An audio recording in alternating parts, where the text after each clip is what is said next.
6 serious issues Peter Obi and Jonathan discussed in their closed-door meeting. It's no longer news. Reports confirm the two southern leaders met privately on September 11, 2025 at Thursday. But what exactly did they discuss?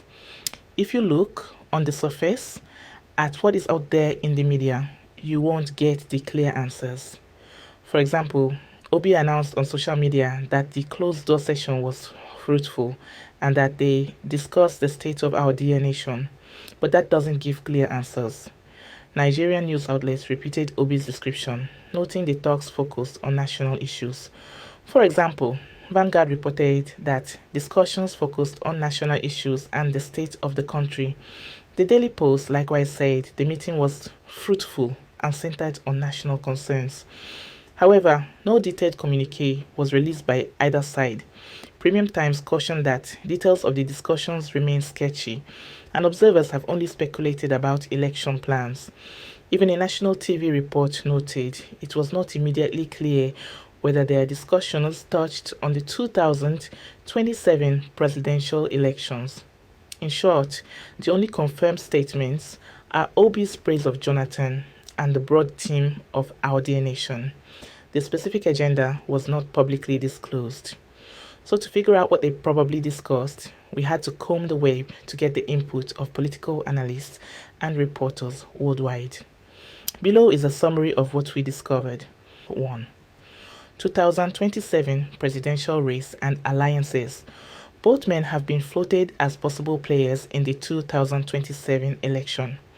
Analysts point out that the PDP's 2027 ticket has been zoned to the south, raising talk of Jonathan or Obi as contenders.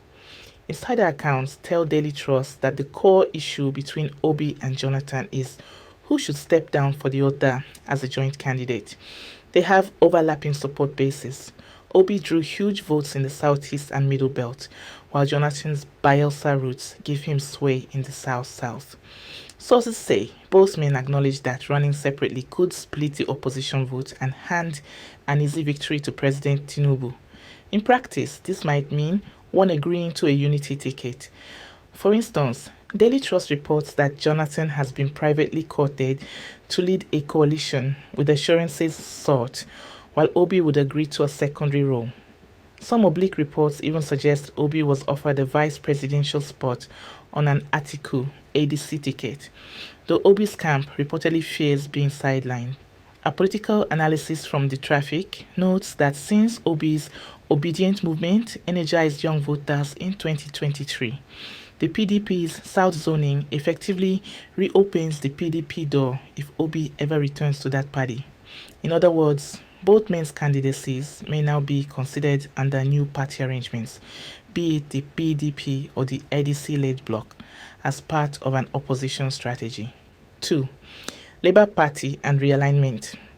Obi formally remains Labour Party LP leader, but his relationship with LP has frayed. He has spent much of 2024 to 2025 aligning with the coalition around the African Democratic Congress, ADC, rather than the LP apparatus. This has triggered internal LP battles. One faction of LP criticized Obi for endorsing ADC candidates, and observers say Obi worries his own obedient movement could be marginalized if ADC leads the ticket. Indeed, Daily Trust quotes a source saying the ADC has not been able to fully convince the obedient movement that the party was not structured to deliver an Atiku presidency, suggesting deep mistrust within the coalition. At the same time, if Obi did cross back into PDP, the LP leadership would likely see it as a major realignment. Analysts highlight that Nigeria's smaller parties, like the LP, have struggled to stay cohesive after 2023. So, party switching by prominent leaders is not unexpected. In summary, observers suggest Obi's LP affiliation may be in flux depending on 2027 strategy. He could either rejoin PDP or praise the ADC partnership, and LP insiders remain divided on his choices. 3. Southeast development and insecurity. Peter Obi, an Igbo from Anambra, is keenly watched on eastern issues. Pro-Tinubu voices in the southeast, like Works Minister Dave Umahi, emphasize new federal projects, and claim the administration is finally addressing Igbo infrastructure grievances. Umahi, an Ebonyi politician, even urged Obi to join a regional summit endorsing Tinubu, touting completed roads and bridges, e.g., sections of the Lagos-Calabar Highway, the second Niger Bridge, as evidence that the Southeast has a Minister of Works for the first time. Such claims reflect the government's narrative that development is underway in the Southeast. By contrast, critics and activists point to the region's serious security crisis. An Amnesty International report notes that about 1,844 people were killed in the southeast from 2021 through mid-2023 in violence linked to separatists, cults, unknown gunmen, and clashes, kidnappings, daily set-at-home protests, and demands by groups like IPOB remain unresolved. If discussed, the meeting likely touched on these regional issues. Obi has been vocally alarmed by national insecurity, calling it a full-blown security emergency. So it's plausible he and Jonathan debated how the federal government should respond to the Southeast's problems. 4. Economic reforms and subsidy removal. Nigeria's economy is a pressing national issue that Obi and Jonathan surely considered. President Tinubu's reforms, currency unification, fuel subsidy removal, tax changes have polarized opinion. Some government supporters praise these moves as necessary. For example, a Nigerian economics professor recently said that ending fuel subsidies saved the country from total economic collapse, noting falling inflation and a reported trade surplus. However, many Nigerians have not felt immediate relief. A May 2025 analysis observed that halfway into Tinubu's term, the policy scorecard is not looking impressive to most Nigerians who continue to await the crystallization of the positive effects. In practice, subsidy removal doubled fuel prices overnight and fueled public anger, as seen in the mayor's #EndBadGovernance protests of August 2024. If Obi mentioned the economy in the meeting, he likely raised concerns about inflation, unemployment, and how young people and the poor are bearing the brunt of these reforms. Jonathan, with his PDP background, may have countered with arguments about macroeconomic gains. Officials claim billions in savings from subsidy cuts, and new refineries are easing fuel shortages.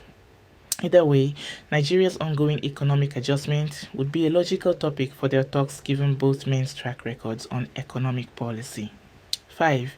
Youth engagement and voter mobilization. Both Obi and Jonathan understand the power of young voters. Obi's 2023 campaign, the so-called Obedient Movement, electrified millions of young voters nationwide, suggesting he may seek to maintain that grassroots energy. Many analysts argue that Nigeria's youth, frustrated by unemployment and insecurity, could be key to any opposition strategy. During this meeting, Obi, whose style is strongly youth-oriented, may have sought Jonathan's blessing or advice on how to translate that youth enthusiasm into votes. For example, independent youth protests like #EndBadGovernance show there is a sizable Gen Z constituency ready to mobilize on social media and the streets. In return, Jonathan, often viewed as an elder statesman, might advise a more traditional political approach. Analysts note that one of Obi's challenges is convincing younger supporters to back any unified ticket rather than pure outsider opposition. Thus, questions of how to engage and turn out young voters likely underpinned the meeting's subtext, even if not openly stated. 6. Other regional and national dynamics. Beyond the above, the broader political landscape likely framed the talks. President Tinubu has been actively consolidating his power. Recent by-election results and a wave of defections, even in the southeast and north central, have strengthened the ruling APC. Guardian columnist Seye Olumide notes that Tinubu's coalition building makes any opposition alliance more urgent but also more difficult. Ethno-regional balances are also at play. Both Jonathan, a South-South Christian, and Obi, a Southeast Christian, are seen as candidates who can appeal across different zones. which PDP backers find attractive in challenging the North-based incumbent. For example, insiders quoted by Daily Trust argue that Jonathan's appeal in the North, he's seen as a break from Northern presidents, might give him an edge with certain voters. In contrast, other Southern activists insist 2027 should deliver the presidency back to the Southeast.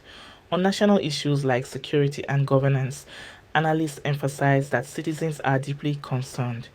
Obi has warned that Nigeria's insecurity is at an existential level. Thus, the two leaders likely also weighed questions of how to campaign on problems like banditry, infrastructure deficits, and public services. All these dynamics, APC entrenchment, PDP strategies, regional grievances, form the backdrop for what might have been on their agenda. Analyst perspectives, political commentators have seized on the Obi Jonathan encounter as a sign of early realignment talks. For instance, Arise News reports that analysts suggest the meeting may mark the beginning of deeper consultations aimed at building a broad coalition against the ruling party. A Journal in Nigeria article similarly observes that analysts interpret the talks as part of early realignments within the PDP and the wider opposition bloc in preparation for 2027. Guardian columnist Seye Olumide notes that opposition figures like Obi and Jonathan are now scrambling to forge new coalitions, even as Tinubu wins by-election after by-election. Some experts point out that the PDP's decision to zone the ticket south makes both Jonathan and Obi viable contenders, fueling speculation of a Jonathan-Obi alliance. Opposition strategists quoted in the press candidly admit the core question is leadership. Who should step down for the other so that the other can run against IPC? At the same time, political analysts remind Nigerians that the incumbency advantage is real. Tinubu's elite realignments and high-profile defections have strengthened the APC even in traditionally opposition zones, so any new coalition faces a tough fight. On economic policy, academics like Professor Ibrahim Umara, University of Maiduguri, have publicly praised Tinubu's subsidy reforms as necessary for stability, showing that even experts differ on the reform debate. In sum, observers agree the Obi-Jonathan meeting feeds into wide-ranging intrigue about 2027 alliances.